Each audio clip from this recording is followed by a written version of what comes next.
30년을 함께한 친구가 제 통장에서 1,500만 원을 가져갔습니다. 저는 올해 67 김말자입니다. 30년 넘게 가장 친한 친구라고 믿었던 사람이 제 통장에서 1,500만 원을 빼갔다는 걸 알게 됐을 때 저는 그 자리에서 주저앉고 말았어요. 30년이에요. 30년 함께 웃고 울었던 그 시간들이 전부 거짓이었을까요? 아니면 제가 너무 순진했던 걸까요? 이 모든 일이 어떻게 시작됐는지 처음부터 들려드릴게요. 더 많은 시니어 사연이 궁금하시죠? 화면 2번 터치, 구독 버튼 눌러주세요. 감사합니다. 30년 우정의 시작. 저와 최영숙 씨는 30년 전 아이들이 같은 어린이집에 다니면서 처음 만났어요. 그때 우리 둘 다 30대 후반이었죠. 처음에는 그냥 인사만 나누는 사이였는데 어느 날 어린이집 앞에서 우연히 비를 같이 피하게 됐어요. 그날 영숙 씨가 먼저 말을 걸더라고요. 날씨가 이렇게 궂은데 애들은 언제 나오려나? 걱정이네요. 그렇게 시작된 대화가 1시간이 넘게 이어졌어요. 애들 이야기, 남편 이야기, 시어머니 이야기까지. 그날 이후로 우리는 자연스럽게 가까워졌습니다. 영숙 씨네 집은 저희 집에서 걸어서 10분 거리였어요. 그래서 거의 매일 만났죠. 아침에 같이 시장 보러 가고 점심에는 한 집에 모여서 밥 먹고 애들 하교 시간까지 수다 떨고 그렇게 하루하루가 즐거웠어요. 남편들끼리도 친해져서 주말에는 가족끼리 모여서 등산도 가고 여행도 갔어요. 제주도, 강릉, 속초, 전국 방방곡곡을 함께 다녔죠. 사진첩을 보면 온통 영숙 씨네 가족과 함께 찍은 사진뿐이에요. 그렇게 10년, 20년, 30년이 흘렀습니다. 우리 아이들도 다 커서 장가가고 시집갔어요. 남편들도 은퇴를 했고요. 이제 우리는 할머니가 됐지만 우정은 변함없었어요. 아니, 오히려 더 돈독해졌다고 생각했어요. 자식들은 다들 바쁘고 남편들은 각자 취미생활 하느라 바쁘니까 결국 서로만 있었거든요. 일주일에 3번은 꼭 만나서 함께 시간을 보냈어요. 월요일에는 복지관 요가 수업 같이 듣고 수요일에는 전통시장 장보기, 금요일에는 카페에서 수다. 그게 우리의 일주일 루틴이었어요. 영숙 씨는 제가 아플 때 병원까지 데려다줬고 저도 영숙 씨가 힘들 때 밤새 전화 붙잡고 있었어요. 서로의 집 비밀번호도 알고 냉장고도 마음대로 열 수 있을 정도로 가까웠죠. 그래서 전 진심으로 생각했어요. 영숙 씨는 제 친자매보다 더 가까운 사람이라고, 이 우정은 영원할 거라고. 하지만 그게 제 착각이었다는 걸 알게 되는 데는 그리 오랜 시간이 걸리지 않았어요. 이상한 징조들, 이상한 일이 시작된 건 올해 봄부터였어요. 어느 날 제가 은행에 갈 일이 있어서 통장을 꺼냈는데 거래 내역이 좀 이상하더라고요. 제가 기억하지 못하는 인출 내역이 보이는 거예요. 50만 원. 처음엔 제가 깜빡한 줄 알았어요. 나이가 들면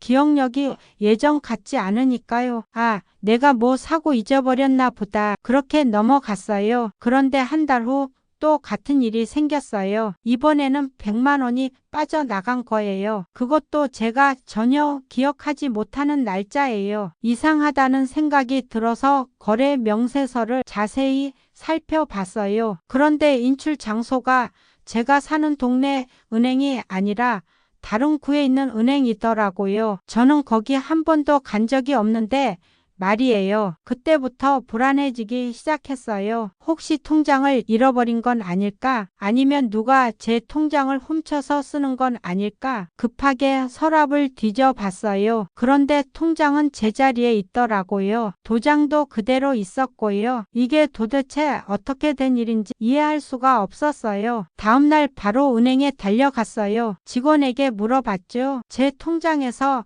제가 모르는 인출 내역이 있는데 이게 어떻게 된 일인가요? 직원이 확인을 해보더니 이렇게 말하더라고요. 고객님, 이 인출은 모두 본인 확인 절차를 거쳐서 이루어진 거예요. 통장과 도장 그리고 신분증까지 제시하셨고요. 신분증까지요? 네, CCTV 확인해 보시겠어요? 저는 당연히 확인해 달라고 했죠. 그런데 CCTV를 보는 순간 제 머릿속이 하얘지는 것 같았어요. 화면에 나온 사람은 다름 아닌 최영숙 씨였거든요. 제 30년 지기 친구가 제 통장을 들고 은행 창구에 서서 돈을 찾고 있는 거예요. 어떻게 이럴 수가 있지? 저는 그 자리에서 아무 말도 할 수가 없었어요. 은행 직원이 걱정스러운 표정으로 물어봤어요. 고객님, 괜찮으세요? 얼굴이 너무 창백하신데 저는 겨우 정신을 차리고 물었어요. 이분이 제 통장으로 돈을 찾아간 게 이번이 처음인가요? 직원이 컴퓨터를 확인해 보더니 고개를 저었어요. 아니요. 지난 6개월 동안 총 5번 인출하셨네요. 제 손이 덜덜 떨렸어요. 총 얼마나 찾아갔나요? 잠시만요. 확인해 볼게요. 50만 원, 100만 원, 80만 원, 120만 원, 그리고 이번에 150만 원, 총 500만 원이 인출됐네요. 500만 원. 제가 평생 모은 노후 자금에서 500만 원이 사라진 거예요. 그것도 제가 가장 믿었던 친구의 손으로. 저는 그날 은행에서 나와서 한참을 그 자리에 서 있었어요. 어떻게 해야 할지, 무슨 생각을 해야 할지 아무것도 떠오르지 않았거든요. 30년 우정이 이렇게 끝나는 건가요? 제가 그동안 믿었던 모든 게 거짓이었던 걸까요? 집에 돌아와서도 멍하니 앉아 있었어요. 저녁도 먹지 않고 그냥 앉아서 생각만 했죠. 왜 영숙 씨가 그랬을까? 돈이 급하게 필요했으면 말하지. 왜 몰래 가져갔을까? 30년 동안 서로 도우며 살았는데 이렇게까지 할 필요가 있었을까? 그날 밤 잠을 한숨도 못 잤어요. 진실을 찾아서 다음날 아침 저는 결심했어요. 직접 영숙 씨를 만나서 물어봐야겠다고. 하지만 어떻게 말을 꺼내야 할지 막막했어요. 30년 친구에게 너 내 돈 훔쳐갔지 라고 말할 수는 없잖아요. 그래서 일단 자연스럽게 만나기로 했어요. 평소처럼 전화를 걸었죠. 영숙아, 오늘 시간 돼? 커피 한잔 할까? 영숙 씨는 평소와 다름없이 밝은 목소리로 대답했어요. 그래, 좋지. 이 시에 평소 가던 카페에서 보자. 카페에서 영숙 씨를 마주했을 때 저는 가슴이 너무 두근거려서 견딜 수가 없었어요. 하지만 영숙 씨는 전혀 티를 내지 않았어요. 말자야, 오늘 날씨 진짜 좋다. 그치? 요즘 우리 손자가 말이야. 평소처럼 손자 자랑을 늘어놓는 영숙 씨를 보면서 저는 혼란스러웠어요. 이 사람이 정말 제 돈을 훔쳐간 게 맞나? 30년 동안 함께 웃고 울었던 이 사람이. 한참을 이야기를 나누다가 저는 조심스럽게 물어봤어요. 영숙아, 혹시 요즘 돈 쓸 일이 많아? 갑자기 웬 질문이야? 아니, 그냥 궁금해서. 우리 나이에 돈 쓸 일이 뭐가 있어? 그냥 손주들 용돈 주고 병원비 내고 그런 거지. 영숙 씨가 아무렇지 않게 대답했어요. 저는 더 직접적으로 물어봤어요. 그럼 혹시 급하게 큰 돈 쓸 일은 없었어? 갑자기 왜 이래? 뭔가 있어? 영숙 씨가 오히려 제게 되물었어요. 저는 심호흡을 하고 말했어요. 실은 말이야, 내 통장에서 돈이 계속 빠져나가는 거야. 내가 기억 못하는 인출 내역이 자꾸 생기더라고. 그 말을 듣자마자 영숙 씨의 얼굴이 살짝 굳어지는 게 보였어요. 정말 짧은 순간이었지만 저는 놓치지 않았어요. 그래? 그럼 누가 내 통장을 쓴 거 아니야? 은행에서 확인해 봤어? 응, 확인해 봤어. CCTV도 봤고. 그 순간 영숙 씨의 손이 살짝 떨리는 게 보였어요. 커피잔을 들려다가 잠깐 멈칫하더니 다시 테이블에 내려놓았죠. 그래서 누구였어? 저는 영숙 씨의 눈을 똑바로 쳐다봤어요. 영숙아, 너였어? 갑자기 무슨 소리야? CCTV에 내가 찍혔어. 내 통장 들고 은행 창구에서 돈 찾는 모습이. 영숙 씨의 얼굴이 창백해졌어요. 그러더니 갑자기 화를 내기 시작했어요. 아니, 지금 나를 의심하는 거야? 30년 친구를 도둑 취급하는 거야? 저는 차분하게 말했어요. 의심이 아니라 사실이잖아. 영숙아, 왜 그랬어? 돈이 필요하면 말하지. 왜 몰래 가져갔어? 영숙 씨가 한참 동안 아무 말도 하지 않았어요. 그러더니 갑자기 눈물을 흘리기 시작했어요. 미안해, 말자야. 정말 미안해. 나도 어쩔 수 없었어. 왜? 무슨 일이 있었는데? 우리 아들이 사업 실패해서 빚이 엄청 많아. 빚쟁이들이 집까지 찾아와서 난리도 아니었어. 남편한테는 차마 말 못하겠고 너한테도 말하기 부끄럽고 그래서 내 통장에서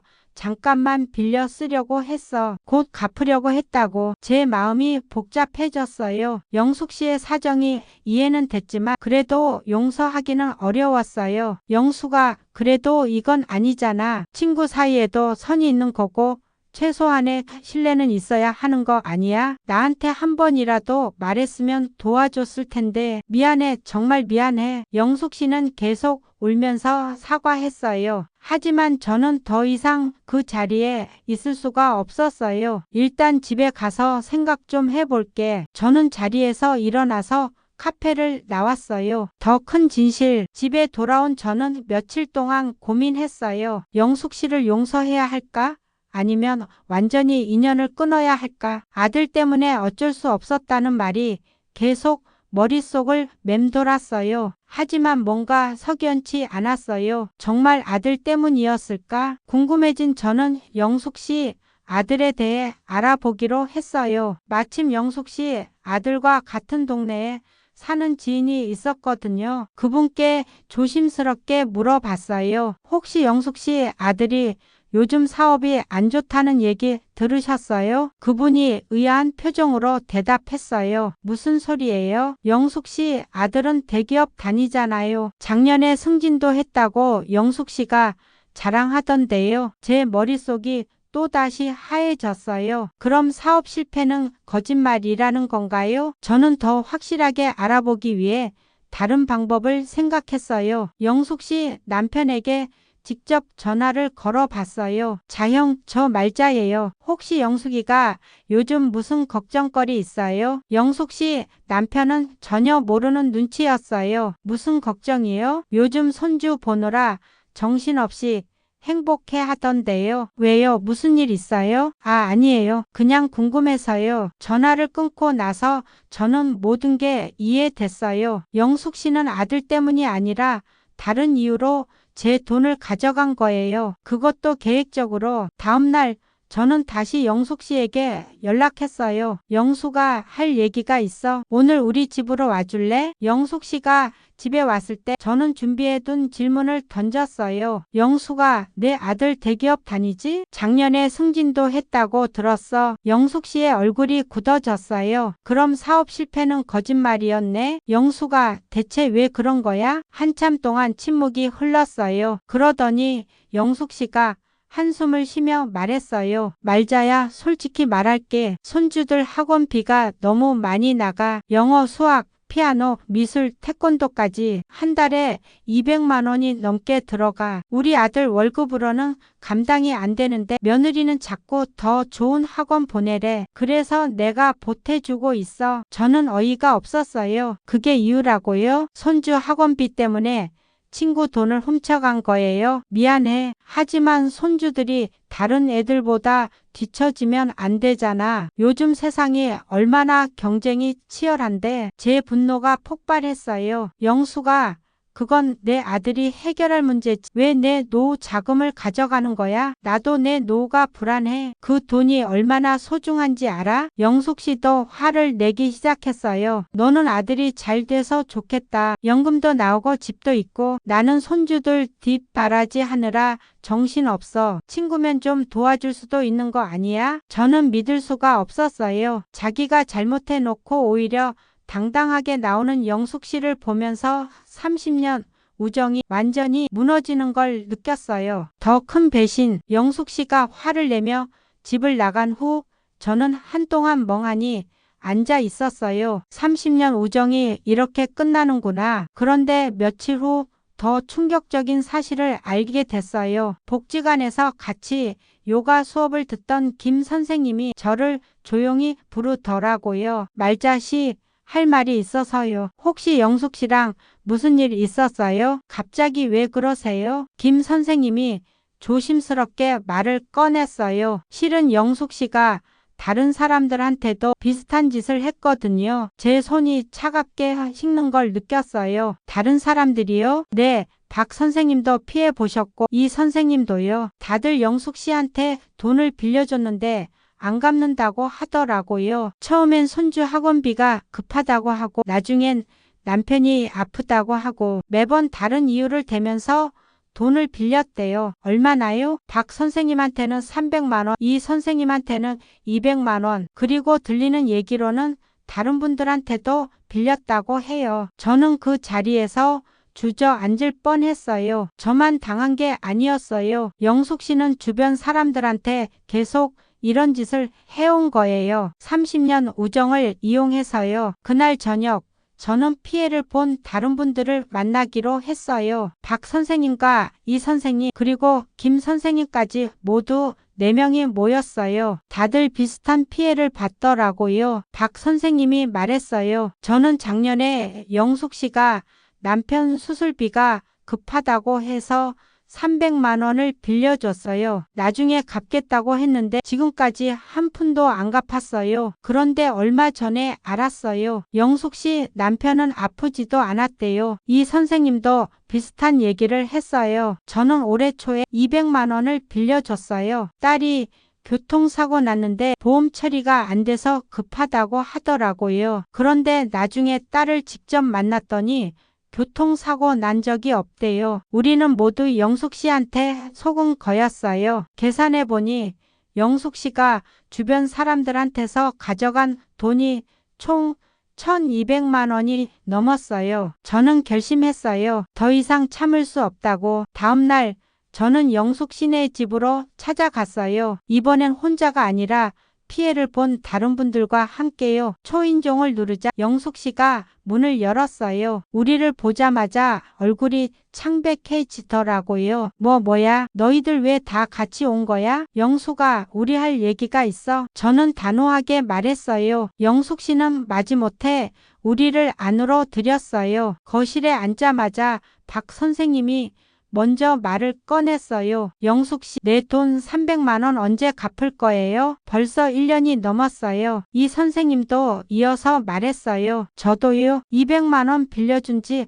벌써 8개월이에요. 자꾸 다음 달에 준다고만 하고 영숙 씨는 땀을 뻘뻘 흘리며 변명하기 시작했어요. 미안해요. 요즘 집안 사정이 어려워서 조금만 기다려 주세요. 제가 냉정하게 말했어요. 영숙아, 집안 사정이 어렵다는 게 다 거짓말이잖아. 내 아들 잘 다니고 남편도 건강하고 손주 학원비도 내 아들이 낼 수 있는데 왜 우리 돈을 가져간 거야? 영숙 씨가 울기 시작했어요. 하지만 이번에는 아무도 동정하지 않았어요. 30년 우정을 이용해서 사람들을 속인 것에 대해서는 용서할 수 없었거든요. 영숙아, 우리가 경찰에 신고하기 전에 내가 알아서 해결해. 2주 안에 다 갚지 않으면 사기죄로 고소할 거야. 제 말에 영숙 씨의 얼굴이 더 하얘졌어요. 말자야, 우리 30년 친구잖아. 그렇게까지 할 거야? 친구였으면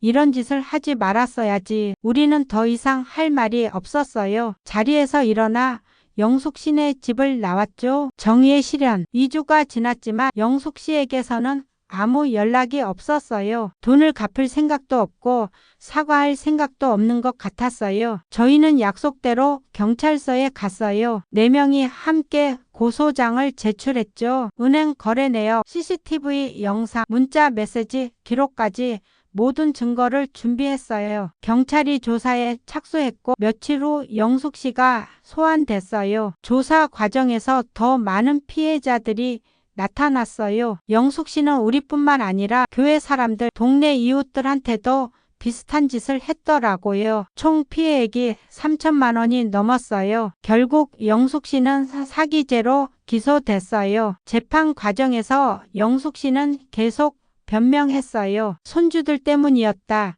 집안 사정이 어려웠다. 갚으려고 했다. 하지만 판사는 냉정했어요. 피고인은 장기간에 걸쳐 계획적으로 다수의 피해자들을 속였고 특히 오랜 친분 관계를 악용했습니다. 이는 매우 중대한 범죄 행위입니다. 영숙 씨는 징역 1년에 집행유예 2년을 선고받았어요. 그리고 피해액 전액을 배상하라는 명령도 받았죠. 재판이 끝나고 법원을 나오는데 영숙 씨가 저를 불렀어요. 말자야, 정말 미안해. 나 너무 잘못했어. 용서해줘. 저는 영숙 씨를 보면서 복잡한 감정이 들었어요. 30년을 함께한 친구였는데 이렇게 끝나다니. 하지만 제 대답은 분명했어요. 영숙아, 30년 우정은 이미 끝났어. 내가 내 신뢰를 배신한 순간부터 이제 우리는 남이야. 영숙 씨는 그 자리에서 무너져 내렸어요. 하지만 저는 뒤돌아보지 않고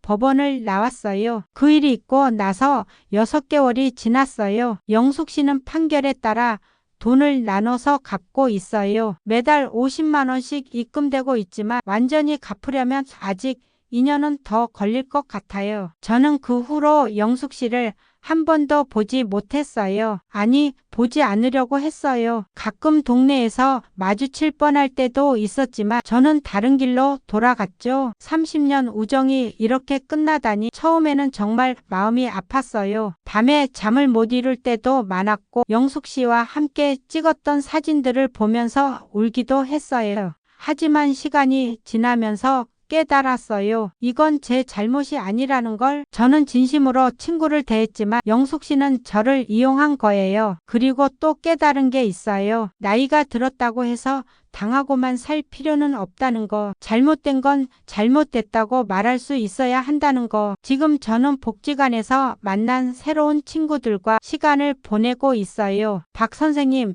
이 선생님, 김 선생님과 함께 일주일에 2번씩 만나서 차도 마시고 산책도 해요. 이번에 함께 겪은 일 때문에 오히려 더 돈독해진 것 같아요. 서로 진심으로 대하고 투명하게 지내려고 노력해요. 돈 문제도 절대 애매하게 하지 않아요. 빌려주면 언제까지 갚을 건지 분명히 하고 갚을 수 없으면 아예 빌려주지 않아요. 그게 서로를 위한 거라는 걸 이제는 알거든요. 저는 이 이야기를 통해서 여러분께 꼭 말씀드리고 싶은 게 있어요. 아무리 오래된 관계라도 아무리 가까운 사이라도 선을 넘으면 안 된다는 거예요. 특히 돈 문제는 더욱 조심해야 해요. 그리고 뭔가 이상하다는 느낌이 들면 그냥 넘어가지 마세요. 확인하고 물어보고 필요하면 증거를 남기세요. 나이 들었다고 해서 당하고 살 필요는 없어요. 우리도 우리 권리를 지킬 수 있고 잘못된 건 바로잡을 수 있어요. 저는 비록 30년 친구를 잃었지만 더 소중한 걸 얻었어요. 나 자신에 대한 존중과